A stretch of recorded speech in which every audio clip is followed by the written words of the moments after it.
Bonjour à tous, aujourd'hui je vous retrouve à nouveau pour une vidéo dans la série 7 unboxing en 7 jours. Aujourd'hui on va voir une pièce de petite maroquinerie de luxe de la maison Louis Vuitton. C'est un article que j'ai gagné aux enchères. Je ne sais plus exactement combien je l'ai payé puisque l'expédition a été assez longue et après il y a eu le délai de livraison. Donc voilà, normalement c'est pas une pièce qui devait faire partie de cette série. Enfin, je savais même pas si j'allais vous la présenter ou pas parce que clairement là la vidéo va être très très courte, encore plus courte que les autres, puisque j'ai qu'un article et il n'y a pas 36 000 choses à dire dessus.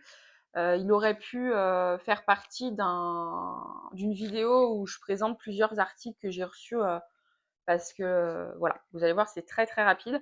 Donc il était conditionné dans un carton, je l'ai jeté. Il y a donc là une enveloppe bulle que j'ai déjà ouverte. Ensuite, il est à nouveau dans une enveloppe bulle, mais là pour le coup transparente. Donc là, vous voyez que c'est vraiment un format tout petit. Et donc, il s'agit d'un petit porte-monnaie Louis Vuitton en toile enduite et cuir vintage. Hop. On voit que les tranches, il veut bien faire le focus. Allez, s'il te plaît. Voilà. Les tranches sont frottées, un petit peu abîmées. C'est pas très surprenant puisque c'est un article qui est assez vieux. On voit également que le bouton pression, alors je ne sais pas si avec la lumière vous allez le voir, est légèrement griffé, mais ça va parce qu'il y en a qui vous vieillissent beaucoup moins bien. Donc on l'ouvre comme ceci. Alors c'est déjà un article que j'ai ouvert, donc je ne le découvre pas avec vous. Malheureusement, le bouton pression ne fonctionne pas. Je ne l'avais pas vu sur l'annonce. J'y ai pas prêté attention, je pense. Voilà, bon, c'est pas très. Enfin, ça peut être un peu embêtant si les pièces s'échappent dans le sac. Je vais le voir à l'utilisation. Sinon, pourquoi pas faire changer le bouton pression chez Louis Vuitton. Alors, ouvert du côté extérieur, on voit que c'est tout en toile, monogrammé Louis Vuitton. Et à l'intérieur, c'est en cuir. Alors, attendez, est-ce que je l'ai déformé? Donc, il y a deux compartiments à billets, tickets, ce que vous voulez. Et également un compartiment pièces qui est là sale, mais bon, c'est normal, hein, de toute manière, on sait que les pièces de monnaie sont sales. Les billets aussi, mais les pièces laissent souvent des résidus.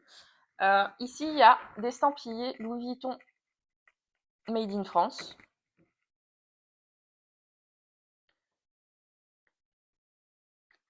Et je n'ai pas regardé s'il y avait un numéro de série, donc je vais essayer de trouver. S'il n'y en a pas, ça veut dire que c'est un article, je crois, qui date d'avant 70. Il me semble que les numéros de série ont commencé à cette époque-là.